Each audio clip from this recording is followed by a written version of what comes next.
The Plantagenets, England's longest dynasty documentary, 1154 to 1199. In the middle of the 12th century, England is a broken country. For nearly 20 years, civil war has torn apart this land.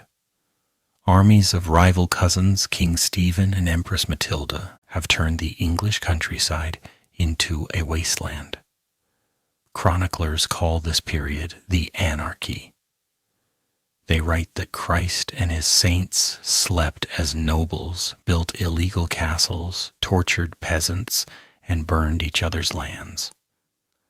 But from this wreckage, a new dynasty will rise. It begins not in the palaces of London, but in the green valleys of Anjou, in western France. Here, a count named Geoffrey has a peculiar habit. He wears a sprig of yellow broom blossom in his cap. In Latin, the plant is called Plantagenista. From this humble flower, a dynasty will take its name, the Plantagenets.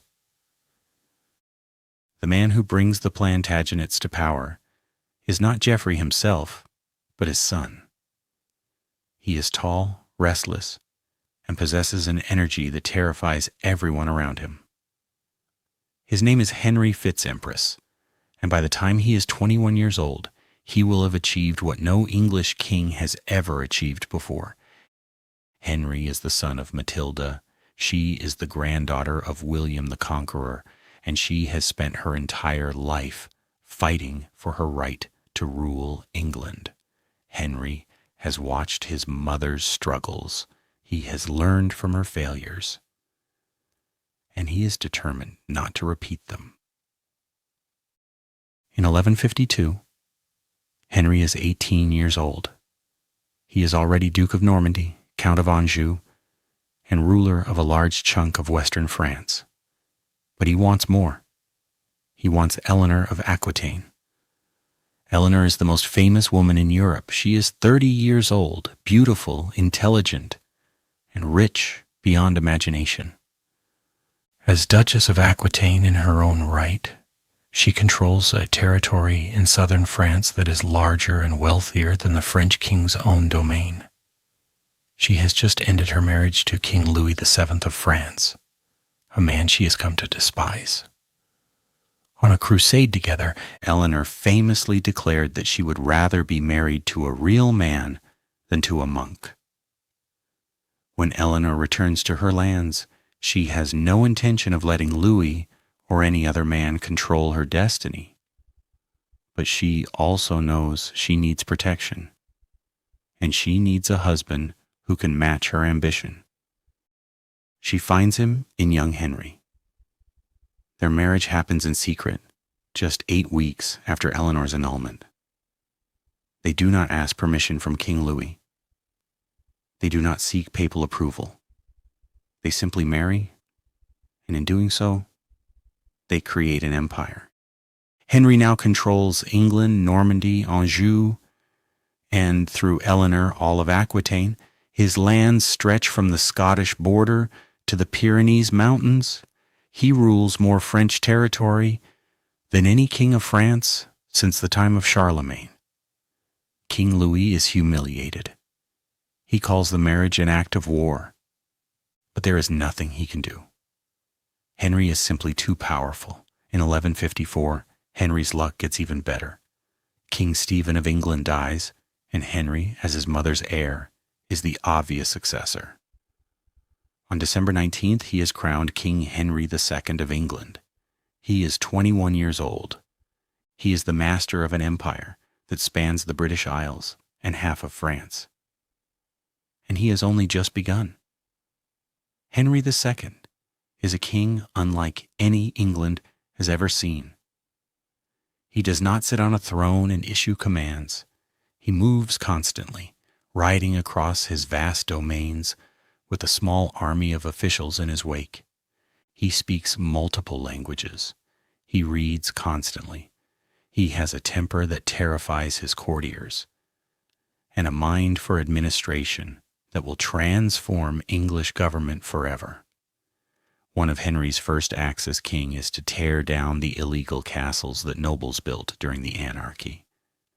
He forces the barons to swear loyalty to him personally. He sends out traveling judges to bring royal justice to every corner of the country. He creates a system of common law that applies equally to all free men, a radical idea in an age when justice usually depends on who you know and how much you can pay. Henry's most famous conflict, however, is not with his barons, it is with his friend. His friend's name is Thomas Becket. Thomas Becket is the son of a London merchant. He rises through the ranks of Henry's household because he is brilliant, charming, and utterly loyal. Henry loves Thomas like a brother. When the position of Archbishop of Canterbury becomes vacant, Henry sees an opportunity. He will make his best friend the most powerful churchman in England. Together they will reform the church and strengthen royal authority. But something strange happens when Becket becomes archbishop. He changes. The worldly, luxury-loving courtier transforms into an ascetic, devout, and fiercely independent defender of church rights. He wears a hair shirt beneath his robes. He spends his nights in prayer. And when Henry tries to assert royal control over church courts, Becket refuses. Henry is furious. His best friend has become his greatest enemy. The conflict escalates for years, with both men refusing to back down. In 1170, Henry is at his castle in Normandy, brooding over Becket's latest defiance. In a moment of explosive rage, he shouts out words he will regret for the rest of his life. Will no one rid me of this turbulent priest? 4 of Henry's knights hear these words and take them literally. They ride to Canterbury, break into the cathedral, and hack Thomas Becket to death at the foot of the altar. The murder sends shock waves across Christendom. Becket is immediately hailed as a martyr. Miracles are reported at his tomb. Pilgrims begin flocking to Canterbury, a journey that Geoffrey Chaucer will immortalize centuries later. Henry is devastated. He insists he never intended murder, only imprisonment or exile. But the Pope threatens to excommunicate him. The French king mocks him. And for the rest of his life, Henry will do public penance for Becket's death. He walks barefoot to Canterbury Cathedral. He kneels at Becket's tomb while monks flog him with branches. The most powerful king in Europe is publicly humiliated, all because of 6 words spoken in anger. But Becket is not Henry's only problem. His family is tearing itself apart. Henry and Eleanor have 8 children. 5 are sons.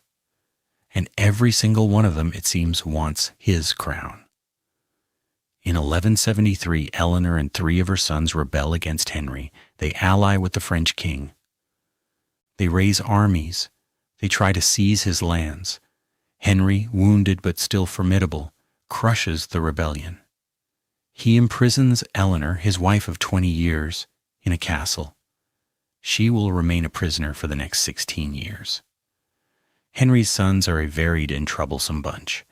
Young Henry, the eldest, is crowned as co-king in his father's lifetime, but spends his years in tournaments and parties, constantly demanding more money and more power. He dies of dysentery in 1183, having never actually ruled. Geoffrey, the next son, is described by a contemporary as a son of perdition who deceived everyone. He dies in a tournament accident. Then there is Richard. Richard is Eleanor's favorite. He is tall, red-haired, and utterly devoted to warfare. Unlike his brothers, Richard has no interest in administration or diplomacy. He wants only one thing: to fight. He will become known as Richard the Lionheart. but first he must survive his own family. In 1189, Henry II lies dying in his castle at Chinon. He has been defeated by his own son, Richard, who has allied with the French king and driven his father from his lands. Henry's last days are filled with betrayal. He discovers that his beloved youngest son, John, the one he always called his favorite, has also turned against him. Henry turns his face to the wall and whispers, "Shame, shame on a conquered king." He curses his sons. He refuses to take communion. And on July 6th, 1189, the great king dies alone, abandoned by everyone he loved. His servants steal the rings from his fingers before his body is even cold.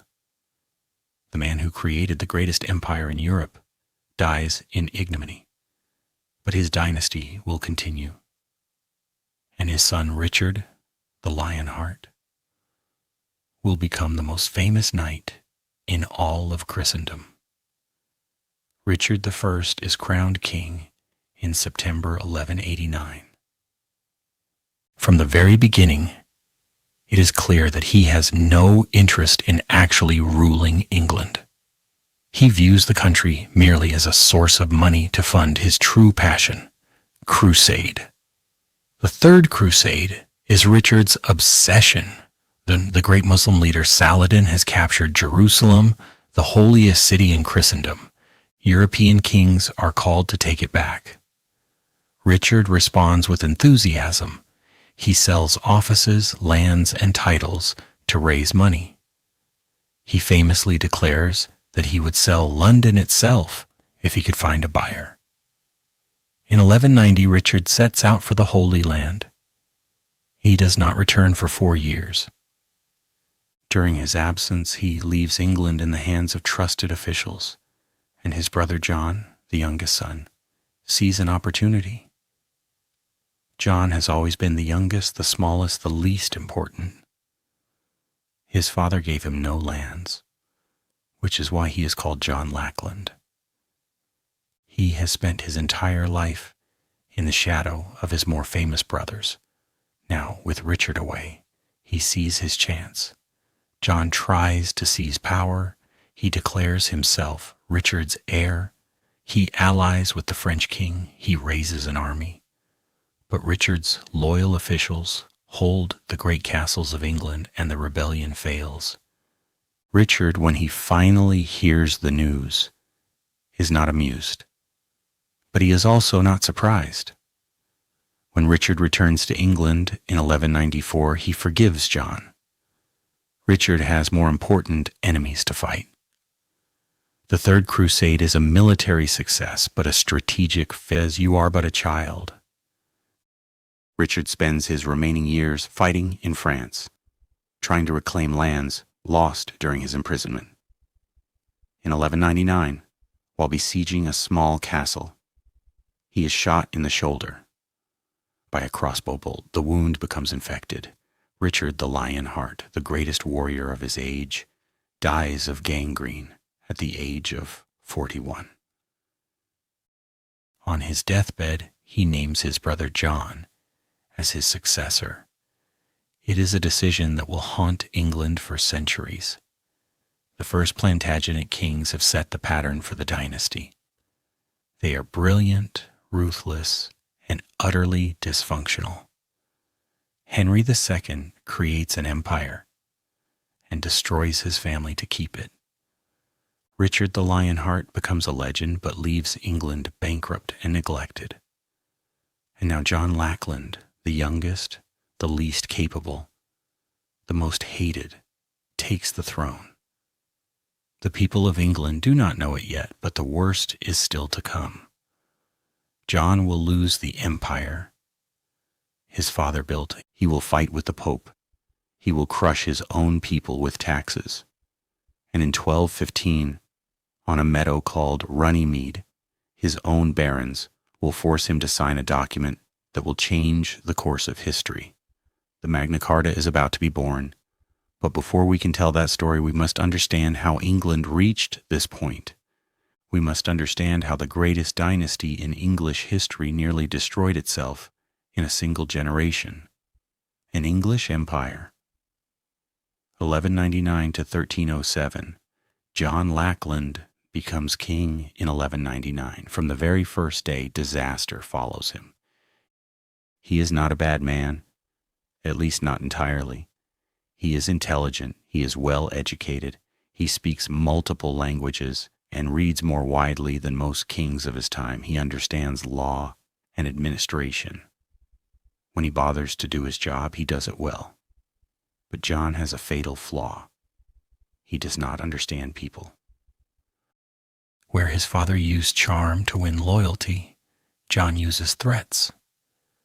Where Richard inspired devotion through bravery, John inspires only fear. He is suspicious, he is petty, he holds grudges for years, and he has an unfortunate habit of alienating exactly the people he most needs to keep happy. In 1202, John's problems begin in earnest. His nephew Arthur of Brittany, the son of his older brother Geoffrey, has a rival claim to the English throne. The French king backs Arthur. John responds by capturing Arthur and almost certainly ordering his murder. Arthur is never seen again. The story spreads that John personally stabbed the young man and threw his body into the Seine River with a stone tied to its neck. Whether true or not, the murder destroys John's reputation. The French barons who might have supported him now turn against him. King Philip of France declares that John has forfeited his French lands. By 1204, John has lost Normandy, Anjou, and most of his other continental possessions.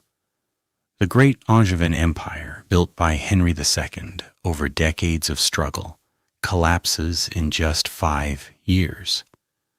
John's enemies give him a new nickname, John Softsword. But losing his empire is only the beginning of John's troubles. He also manages to pick a fight with the most powerful man in Christendom, Pope Innocent III.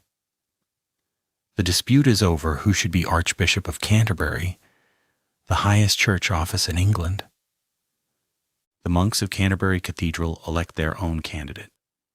John rejects him and appoints his own man. The Pope steps in and proposes a third candidate. John refuses to accept any of them. The Pope responds by placing England under an interdict. No church services are held, no weddings are performed, no baptisms are conducted. The dead are buried in unconsecrated ground. For an age that believes absolutely in the power of the church to save souls, this is a catastrophe. English people die without confession. Children are born outside the grace of God, and everyone blames John.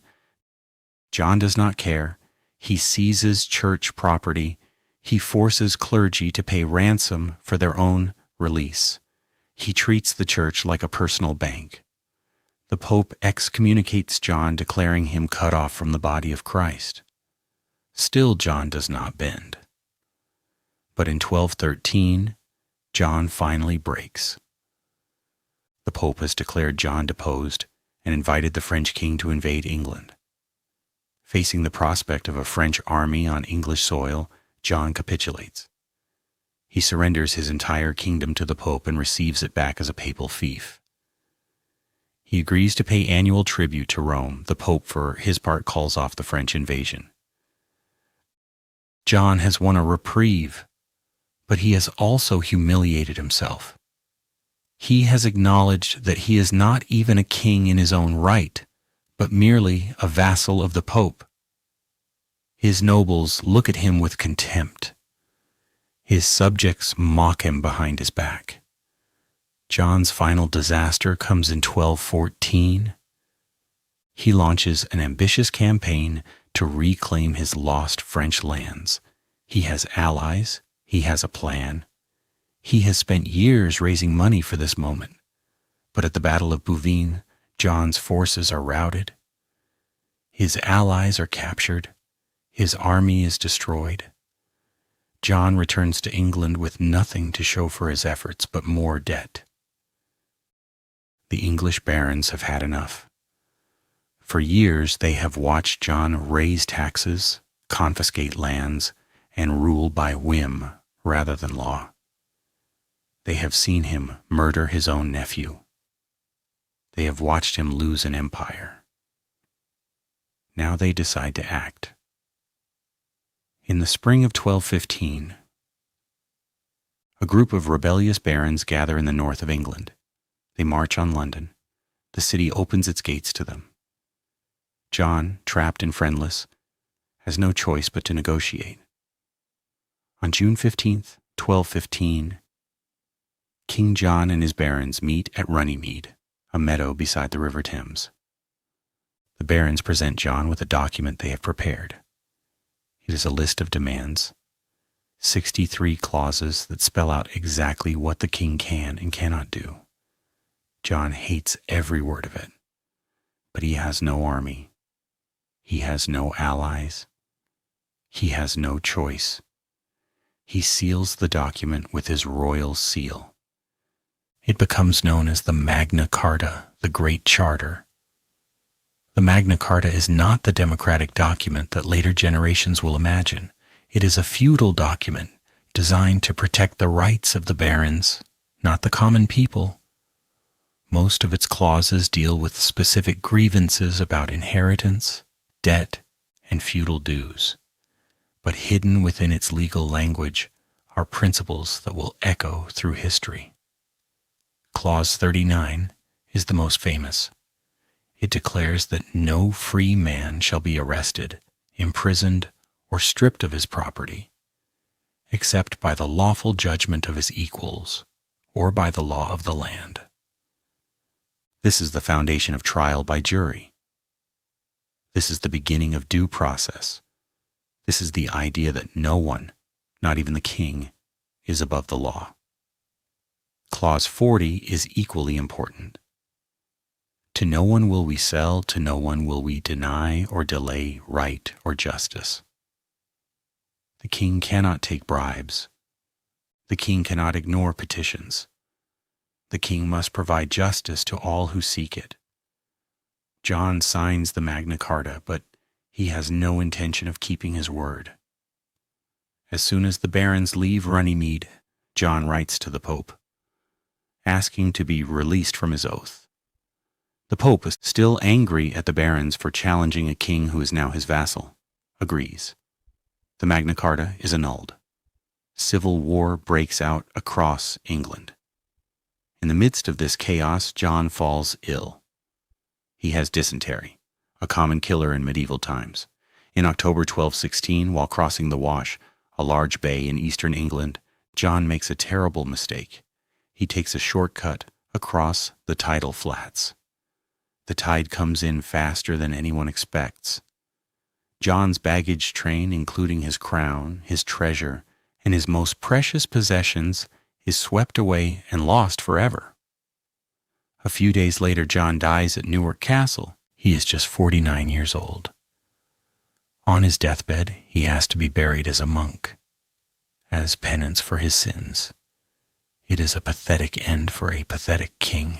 John's 9-year-old son, also named Henry, is proclaimed king. His regents immediately reissue the Magna Carta, hoping to win the support of the rebel barons. It works. The war ends. The boy king begins his reign. And the Plantagenet dynasty, battered but not broken, continues. Henry III is crowned king in 1216, but he does not actually rule for nearly 2 decades. He is too young. Instead, a series of regents govern in his name. The most important of these is William Marshal, an old knight who has served 4 Plantagenet kings. Marshal is the greatest tournament fighter of his age, a man of iron will and unshakable loyalty. He holds the kingdom together while Henry grows up. When Henry finally assumes personal rule in 1234, he reveals his character. He is nothing like his father. John was clever, suspicious, and cruel. Henry is pious, generous, and hopelessly naive. Where John fought with the church, Henry builds churches. He funds the reconstruction of Westminster Abbey, turning it into a Gothic masterpiece. He invites the poor to dine at his table and washes their feet on Holy Thursday. Henry also has a weakness for foreigners. He marries Eleanor of Provence, a French noblewoman, and fills his court with her relatives. The English barons resent these outsiders, who seem to get all the best jobs and all the king's favor. Henry, oblivious to the growing anger, continues to shower gifts on his wife's uncles and cousins. Henry's most disastrous decision is to accept the crown of Sicily for his younger son. The Pope offers Henry the chance to make his son king of Sicily, but there is a catch. Henry must first conquer the island from its current ruler, and to do that he needs money, a lot of money. Henry demands taxes from his barons to fund this scheme. The barons refuse. Why should they pay for a war that benefits only the king's son? Henry insists. The barons dig in their heels. The argument drags on for years. By 1258, the barons have had enough. A group of barons, led by the charismatic and brilliant Simon de Montfort, demands reform. They force Henry to accept the provisions of Oxford, a set of laws that strips the king of his power. Henry must now govern with the advice of a council of 15 barons. Parliament, which until now has been a rarely called assembly of nobles, must meet 3 times a year.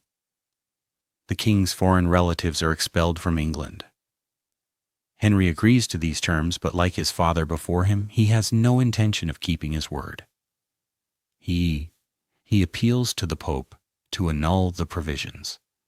The Pope, predictably, agrees. Civil war breaks out once again. Simon de Montfort is a fascinating figure. He is French by birth, but he has married Henry's sister, which gives him a claim to English lands and power. He is deeply religious, a man of stern moral principles. He believes that kings must rule justly or be removed, and he is willing to fight for that belief.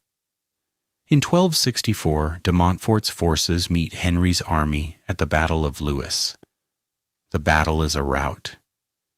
Henry is captured. His son and heir, Prince Edward, is also captured. De Montfort is now the ruler of England. He holds the king prisoner in his own palace. He governs in the king's name, but everyone knows who really holds the power. De Montfort's rule is remarkable. He calls a parliament that includes, for the first time, not just barons and bishops, but knights from the counties and representatives from the towns. This is a radical innovation. Ordinary people, not just the great nobles, are invited to participate in government. The Parliament of 1265 is the first truly representative parliament in English history. But de Montfort's triumph is short-lived. Prince Edward, Henry's eldest son, is not content to remain a prisoner. He is tall, athletic, and ambitious. He is known as Longshanks for his height, and he is everything his father is not: decisive, ruthless, and utterly determined to restore royal power. In 1265, Prince Edward escapes from captivity. He rallies the royalist forces, and on August 4th he meets de Montfort at the Battle of Evesham. The battle is a massacre. De Montfort is surrounded, cut down, and killed. His body is mutilated by the victors. His head is sent as a trophy to his widow. The rebellion is over. But de Montfort's ideas do not die with him. The principle that kings should be accountable to their subjects, that Parliament should represent the people, that no one is above the law, these ideas are now planted in English soil. They will grow slowly over the coming centuries, and de Montfort, the rebel who lost everything, will be remembered as the father of English democracy. Henry III dies in 1272, after a reign of 56 years. He is one of the longest reigning kings in English history, but he is also one of the least effective. He leaves his kingdom stronger than he found it, but only because his son Edward has done the real work. Edward becomes Edward I, and he is determined to be a king his father never was.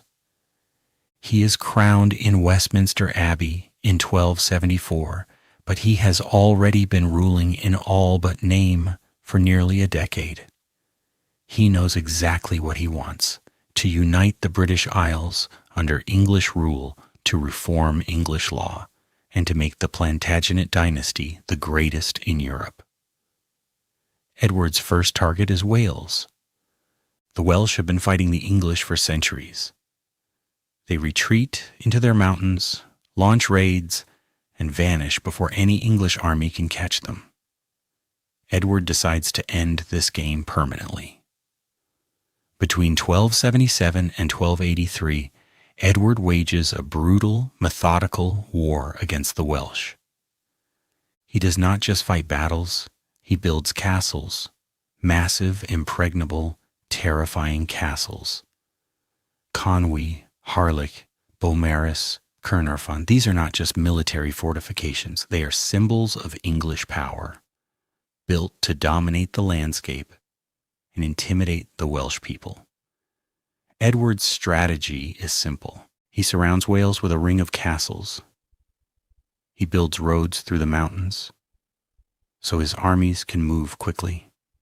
He starves the Welsh into submission. By 1283, the last independent Prince of Wales, Llywelyn ap Gruffudd, is dead. His head is displayed on a pike at the Tower of London. To celebrate his victory, Edward makes a dramatic gesture. He promises the Welsh that he will give them a prince who speaks no English. Then he presents his own infant son, born at Caernarfon Castle, as that prince. The first English Prince of Wales is a Plantagenet. The tradition continues to this day. Having conquered Wales, Edward turns his attention north. Scotland is a problem. It is an independent kingdom with its own king, its own laws, and its own fierce national pride. Edward wants to change that. Edward's opportunity comes in 1290 when the Scottish king dies without an heir. A dozen claimants come forward, each claiming the throne. The Scottish nobles, unable to agree among themselves, ask Edward to arbitrate. Edward agrees, but with a condition. The Scottish claimants must recognize him as their feudal overlord. Most of the claimants agree. They have no choice. Edward is the most powerful king in Britain, and they need his support. Edward chooses John Balliol as the new king of Scotland, but he makes it clear that Balliol will rule as Edward's puppet. The Scots, not surprisingly, resent this. Balliol eventually rebels against Edward. Edward invades Scotland in 1296, captures Balliol, and strips him of his crown.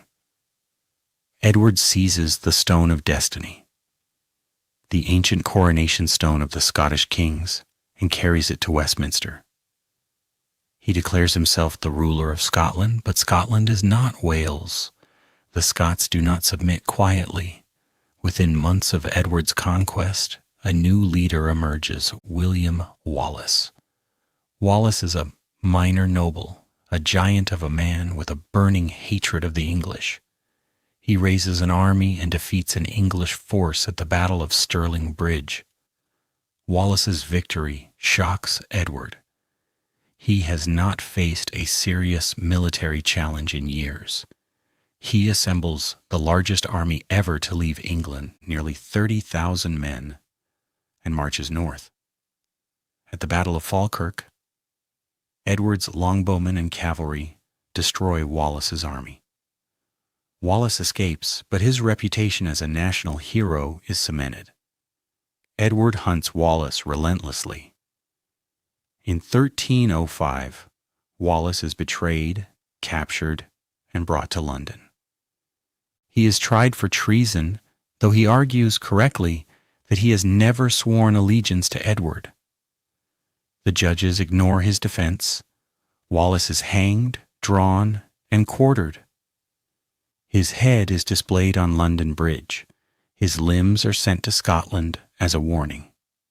The warning does not work. Almost immediately, a new Scottish leader emerges, Robert the Bruce. Bruce assassinates his chief rival and proclaims himself King of Scotland. Edward, now in his 60s and failing in health, marches north one final time. He is determined to crush Bruce before he can establish himself. But Edward is too old, too sick, and too tired. On July 7th, 1307, while camped near the Scottish border, Edward I dies. His last command to his son is to carry his bones ahead of the army until Scotland is conquered. His son, Edward II, is not his father's son. He has no interest in conquest, no taste for battle, and no desire to fulfill his father's dying wish. The hammer of the Scots is dead. Scotland will remain free, and the Plantagenet dynasty is about to enter its darkest chapter. The death of kings, 1307 to 1377. Edward II becomes king in 1307, and from the very beginning, his reign is a disaster. He is not a bad person. He enjoys music, theater, and architecture. He is an excellent farmer, a rare hobby for a medieval king. But he is not a warrior, and in 14th century England that is a fatal flaw. His nobles despise him. His wife will eventually betray him. His own son will help depose him. Edward's first mistake is his choice of friends. He is devoted to a Gascon knight named Piers Gaveston. Gaveston is handsome, witty, and utterly arrogant. He mocks the English nobles to their faces. He gives them insulting nicknames. He treats the entire court as his personal playground. Edward showers Gaveston with titles, lands, and honors. When Edward marries Isabella of France, the daughter of the French king, the wedding celebrations are overshadowed by Gaveston's presence. Edward seems more interested in Gaveston than in his new bride. Isabella, who is only 12 years old at her wedding, is humiliated. The English nobles demand Gaveston's exile. Edward agrees, then immediately recalls him. They demand Gaveston's exile again. Edward agrees again, then recalls him again. In 1312, a group of nobles capture Gaveston and execute him on a hilltop, running a sword through his body and cutting off his head. Edward is devastated. After Gaveston's death, Edward does not learn his lesson. He finds a new favorite, Hugh Despenser the Younger. Despenser is even more arrogant than Gaveston. He is also more ambitious. He fills his pockets with land and money. He uses his position to destroy anyone who offends him. By this point, Edward's marriage to Isabella has become a nightmare. Isabella despises Despenser. She watches helplessly as Edward gives Despenser her lands, her income, and her power. Edward seems to care nothing for her feelings. In 1325, Isabella agrees to travel to France on a diplomatic mission. It is a trap. In France, Isabella meets Roger Mortimer, a baron who has fled England after rebelling against Edward. Mortimer is handsome, charming, and ambitious. He is also, by all accounts, exactly the kind of man Edward is not. Isabella and Mortimer become lovers. Together they plan to overthrow Edward. In 1326, Isabella and Mortimer invade England. They have only about 1,500 soldiers, but England is so tired of Edward and Despenser that no one fights for them. London opens its gates to Isabella. Edward's supporters abandon him. He flees into Wales, but he is captured, imprisoned, and forced to abdicate in favor of his 14-year-old son. Despenser is tried and executed in the most gruesome way imaginable. He is dragged through the streets, hanged, cut down while still alive, his genitals cut off and burned before him, and finally beheaded. The crowd cheers. Edward II is imprisoned in Berkeley Castle in September 1327. He is murdered. The official story is that he died of natural causes, but everyone knows the truth. A red-hot poker is inserted into his bowels, killing him from the inside while leaving no visible marks on his body. It is a death designed to look like an accident. It is one of the most brutal royal murders in English history. The new king is Edward III. He is only 14 years old. For 4 years, Isabella and Mortimer rule in his name. They sign a peace treaty with Scotland that gives the Scots their independence. They enrich themselves at the expense of the crown. They treat young Edward as a puppet. But Edward III is not a puppet. He is his grandfather's grandson. He is tall, handsome, athletic, and ambitious. He hates Mortimer, who has taken his father's place, and he despises his mother, who betrayed his father. In 1330, Edward makes his move.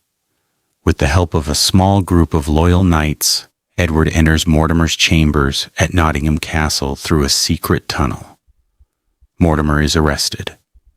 He is tried and executed without trial. Isabella is sent to a comfortable retirement where she lives for another 28 years, forgotten by history. Edward III is now the real king. He is 18 years old, and he is about to start the longest war in English history. The 100 Years' War is not actually 100 years long. It lasts from 1337 to 1453, 116 years. But the name, invented centuries later, captures the war's relentless length. Generations of English and French soldiers fight, die, and achieve nothing. The war bankrupts both countries and reshapes the map of Europe. The war begins with a dispute over the French throne. The French king dies without a direct heir. Edward III has a claim through his mother, Isabella, who was the daughter of the previous French king. The French nobles reject Edward's claim and choose a cousin instead. Edward, furious, declares himself the rightful king of France. Edward invades France in 1337. The war goes badly at first. The French have more men, more money, and better allies. But Edward has something the French lack, the longbow. The longbow is the secret weapon of the English army. It is 6 feet tall, made of yew, and requires years of practice to master. A trained longbowman can shoot 10 arrows a minute. His arrows can pierce chainmail at 200 yards. Against an enemy charging on horseback, a line of longbowmen is nearly unstoppable. The French rely on knights in heavy armor, the traditional backbone of medieval warfare. They believe that brave men on horseback will always defeat humble archers on foot. They are wrong. On August 26, 1346, the English and French armies meet at Crécy in northern France. Edward III commands the English. His 16-year-old son, Edward of Woodstock, the Black Prince, fights in the front lines. The French outnumber the English by as much as 4 to 1. The battle begins with a rainstorm. The French crossbowmen, their strings soaked and useless, are slaughtered by English arrows. The French knights charge, their horses slipping in the mud. The English archers shoot them down by the hundreds. The French attack again and again, and each time they are repulsed. By nightfall, the French have lost more than 1,500 knights and countless common soldiers. The English have lost perhaps 200 men. The Black Prince has won his spurs. The legend of English military supremacy is born. But Crécy is only the beginning. 10 years later, the Black Prince wins an even greater victory at Poitiers. This time the English are outnumbered 5-1. The French King John II commands his army personally. The battle is desperate, but the English archers once again prove decisive. At a critical moment, the Black Prince leads a charge that captures the French king himself. John II is taken prisoner and brought to London, where he is treated with elaborate courtesy. He dines at the king's table. He rides beside the king through the streets. He is the greatest trophy of the war. The capture of the French king gives Edward III enormous leverage. In 1360, he negotiates the Treaty of Brittany. Edward gives up his claim to the French throne, but in return, he receives full sovereignty over a huge swath of southwestern France. The Black Prince is made Prince of Aquitaine. The war seems to be over and England has won. But peace does not last. The Black Prince's rule in Aquitaine is harsh. He imposes heavy taxes to pay for his lavish court. He alienates the local nobles, who appeal to the new French king for protection. The war resumes in 1369, and this time England is not ready. The Black Prince has fallen ill. He suffers from dysentery, a common disease in medieval armies, but his case is severe. He can no longer ride or fight. His younger brother, John of Gaunt, takes command, but John is no warrior. The English lose ground steadily. By the time the Black Prince dies in 1376, England's French possessions have been reduced to a few coastal towns. Edward III is a broken man by this time. His wife Philippa of Hainault has died. His eldest son is dead. His mistress Alice Perrers controls his court and steals his money. The great king who won the battles of Crécy and Poitiers spends his last months in a fog of grief and senility. He dies in 1377 as the 100 Years' War enters its final bitter phase. The Black Prince's son Richard of Bordeaux becomes king. He is just 10 years old. The boy inherits a kingdom at war, a treasury empty, and a government in chaos. He will need all of his wits to survive. But Richard II, as he is known, has the misfortune to be born with a fatal flaw. He believes that kings are appointed by God and answerable to no one. That belief will cost him his throne. It will cost him his life. And it will plunge England into a civil war that will end the Plantagenet dynasty forever. The Road to Ruin, 1377 to 1422. Richard II is crowned king in Westminster Abbey on July 16th, 1377. He is 10 years old, small for his age, with pale skin and long blonde hair. He looks like an angel. He will rule like a tyrant. The first crisis of Richard's reign comes in 1381. The 100 Years' War has bankrupted England. The government has imposed a poll tax, a flat rate that every adult must pay, rich and poor alike. For a poor peasant, the tax is a crushing burden. For the government, it is a disaster. In May 1381, a tax collector in Essex tries to collect the poll tax from a village blacksmith. The blacksmith, whose name is Wat Tyler, hits the collector over the head with a stick. The man dies. Within weeks, the rebellion spreads across southern England. Peasants march on London, burning manor houses and killing nobles. They demand the abolition of serfdom. They demand the end of the poll tax. They demand the head of the king's advisors. On June 13th, the rebels enter London. They burn John of Gaunt's magnificent palace, the Savoy, to the ground. They drag the Archbishop of Canterbury out of the Tower of London and cut off his head. They are out of control. The 14-year-old king, watching from a safe distance, must decide what to do. Richard rides out to meet the rebels at Smithfield. He is terrified, but he does not show it. He speaks to Wat Tyler directly. He listens to the rebels' demands. He agrees to everything. He promises to abolish serfdom. He promises to pardon all the rebels. He promises to lower taxes. Then a member of Richard's party insults Tyler. Tyler pulls out his knife. The king's men surround Tyler and stab him to death. The rebels, leaderless and confused, begin to panic. Richard rides forward and shouts, "I will be your king. Follow me." The rebels follow. Richard leads them away from London, promising to keep his word. As soon as they are out of sight, Richard breaks every promise. Hundreds of rebels are hunted down and executed.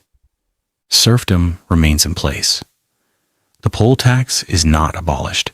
The peasants' revolt is over, and Richard has learned a valuable lesson. He can lie to his subjects with impunity. For the next 15 years, Richard rules with increasing arrogance. He surrounds himself with favorites, men who flatter him and tell him what he wants to hear. He ignores Parliament. He ignores his council. He ignores his uncles, the powerful sons of Edward III, who expected to guide the young king. In 1397, Richard decides to destroy his enemies. He arrests 3 of the most powerful nobles in England, men who have opposed his arbitrary rule. They are tried before a parliament packed with Richard's supporters. They are condemned to death. One is executed, the others are exiled. Richard confiscates their lands and titles. The king's behavior alarms everyone. If Richard can destroy these men, he can destroy anyone. Richard's cousin, Henry Bolingbroke, is among those exiled. Bolingbroke is the son of John of Gaunt, Richard's most powerful uncle. He is a skilled warrior and a popular figure. Richard, perhaps sensing a threat, exiles him in 1398 for 10 years. But when John of Gaunt dies in 1399, Richard makes a fatal mistake. Instead of allowing Bolingbroke to inherit his father's vast estates, Richard confiscates them for himself. He has gone too far. While Richard is away fighting in Ireland, Bolingbroke returns to England. He lands with just a few followers, but the English people flock to his banner. They are tired of Richard's tyranny. They want a king who will respect their rights. Within weeks, Bolingbroke has an army. Richard returns to find his kingdom in rebellion. Richard surrenders without a fight. He is imprisoned in the Tower of London. In September 1399, Parliament meets to decide his fate. Richard is accused of breaking his coronation oath, of violating the laws of England, of ruling arbitrarily. He is formally deposed. Bolingbroke is crowned King Henry IV. Richard is sent to Pontefract Castle, a grim fortress in Yorkshire. In February 1400 he dies. The official cause is starvation. Most historians believe he was murdered on Henry's orders. Richard II, the last Plantagenet king to rule by divine right, leaves no heir. The crown passes to the House of Lancaster. Henry IV is a usurper. He knows it. Everyone knows it. For the rest of his life, Henry must fight to keep his crown. Rebellions break out across England. The Welsh, led by the brilliant Owain Glyndwr, launch a war of independence that lasts for years. The Scots raid the northern border. The French threaten invasion. Henry survives, but he never rules in peace. Henry's greatest burden is his health. He suffers from a mysterious illness, probably a skin disease, that modern historians think may have been leprosy. He is often unable to walk. He cannot hold a sword. His enemies see his weakness and plot against him. In 1413, Henry IV dies. His son, Henry V, becomes king. Henry V is everything his father was not. Young, healthy, handsome, and brimming with confidence.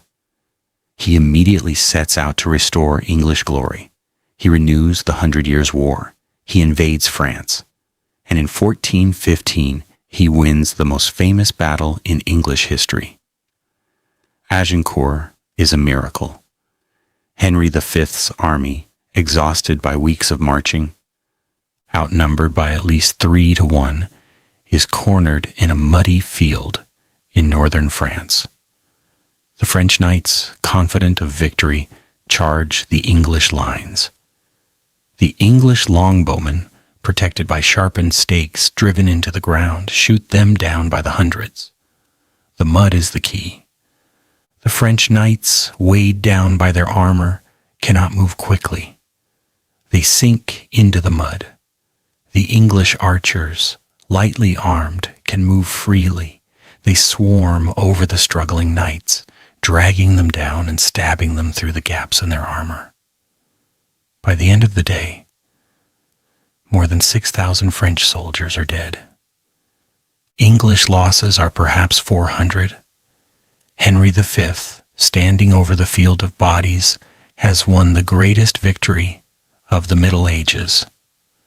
Agincourt makes Henry V a legend. He forces the French king to accept him as heir to the French throne. He marries the French princess Catherine of Valois.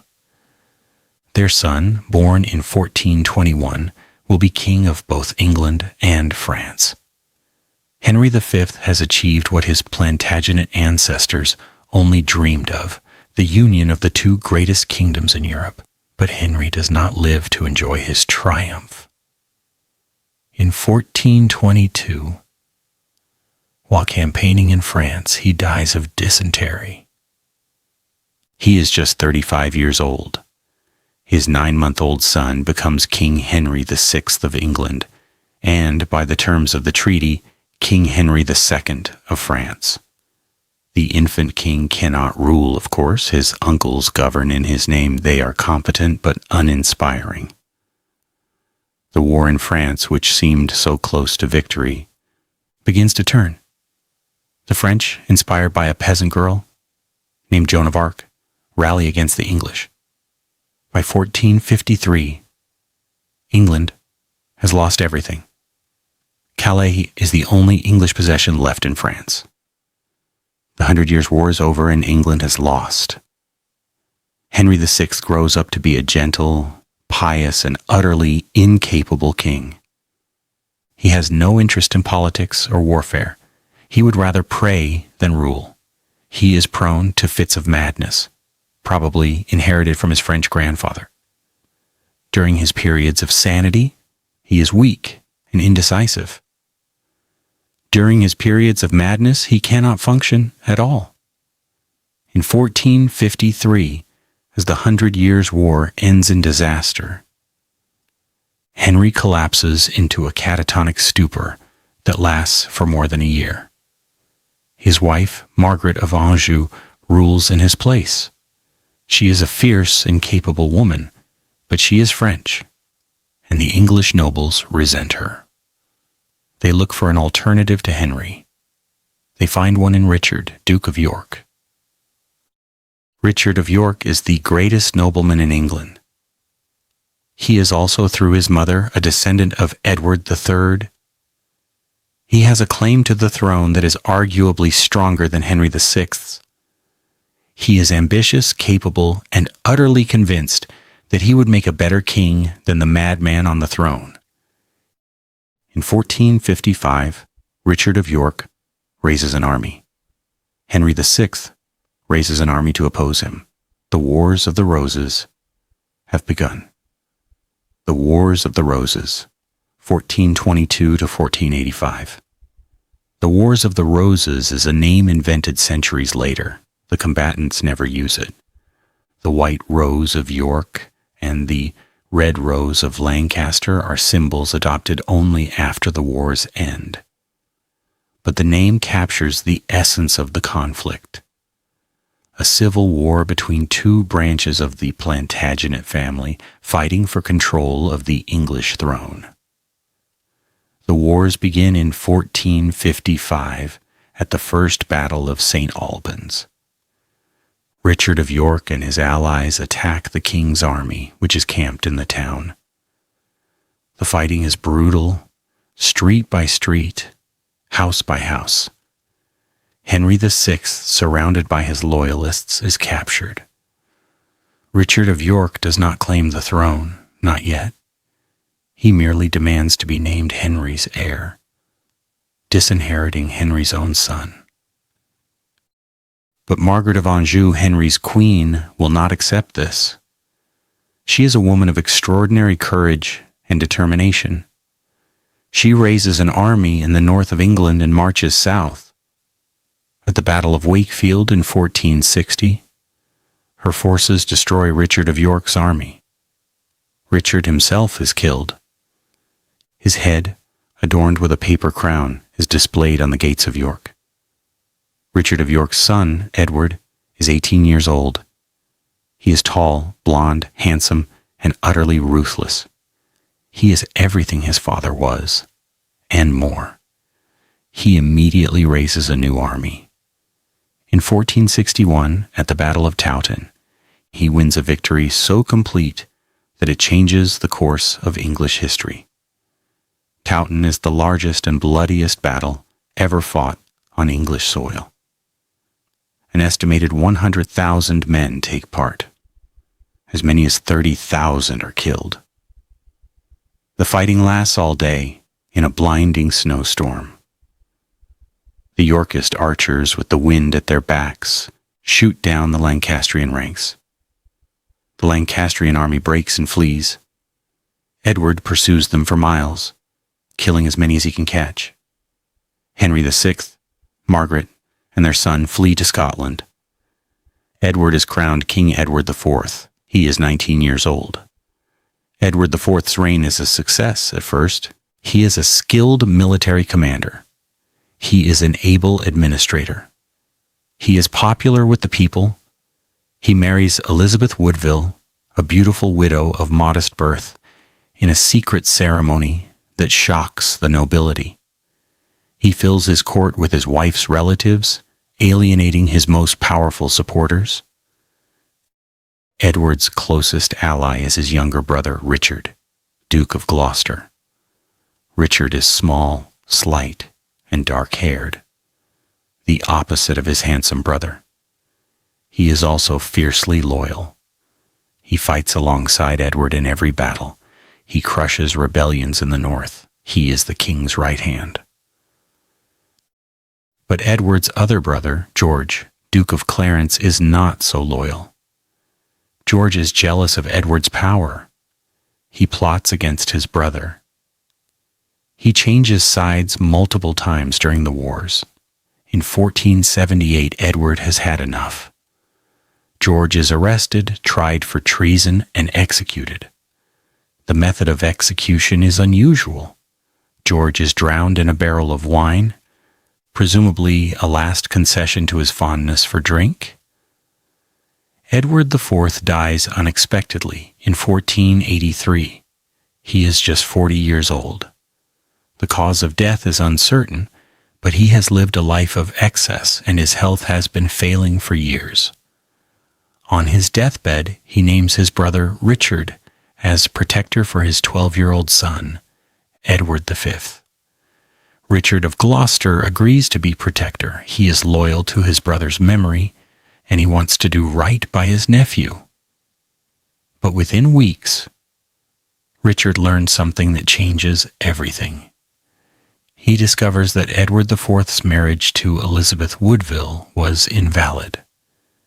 Before marrying Elizabeth, Edward was allegedly already betrothed to another woman.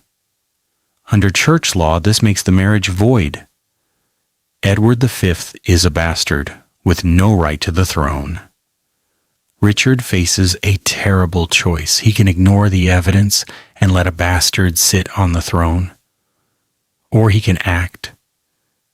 Richard acts. He seizes Edward V and his younger brother and imprisons them in the Tower of London. He declares himself King Richard III. What happens next is one of the great mysteries of English history. The two princes in the tower disappear. No one knows who killed them or why. Their bodies are never found. The most likely suspect is Richard III, who had the most to gain from their deaths. But there are other suspects. Henry Tudor, the Lancastrian claimant, the Duke of Buckingham, Richard's ally, even Margaret Beaufort, Henry Tudor's mother. Whatever the truth, Richard III's reputation is destroyed. He is accused of murdering his nephews. His supporters abandon him. The English people, horrified by the crime, turn against him. Henry Tudor, a distant Lancastrian claimant living in exile in France, sees his opportunity. In 1485, Henry Tudor invades England with a small army of French mercenaries and English exiles. Richard III raises an army to meet him. On August 22nd, the two armies meet at Bosworth Field in Leicestershire. The Battle of Bosworth is a small affair by the standards of the Wars of the Roses. Perhaps 15,000 men take part. The fighting lasts only a few hours, but the outcome changes English history forever. Richard III commands the center of his army. He is surrounded by his most loyal retainers. When he sees an opportunity to end the battle by killing Henry Tudor, he charges. He cuts his way through Henry's bodyguards. He is so close to Henry that he can almost touch him. Then Richard's ally, Lord Stanley, turns traitor. Stanley's men charge into Richard's flank. Richard is surrounded. He is knocked from his horse. He fights on foot, refusing to surrender. A battle axe splits his skull. A sword pierces his chest.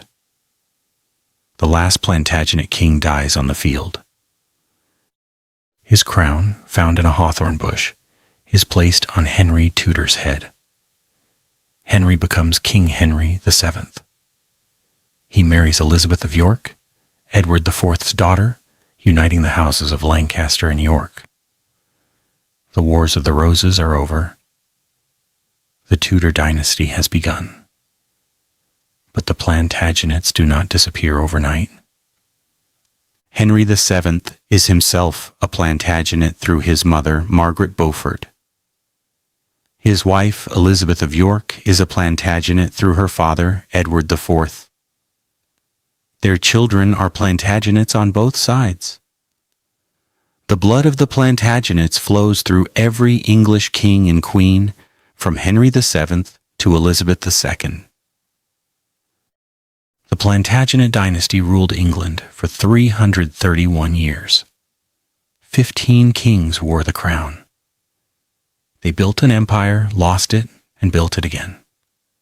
They fought the longest war in English history. They created Parliament, established the common law, and signed the Magna Carta. They were brilliant, brutal, and utterly dysfunctional. The Plantagenets were not saints. They were not heroes. They were men and women of their time, shaped by the brutal realities of medieval politics. They murdered their rivals. They betrayed their families. They started wars that killed thousands of people. But they also built something that lasted. They created the institutions that define England today. The rule of law, trial by jury, parliamentary representation, the unity of the British Isles, these are Plantagenet legacies.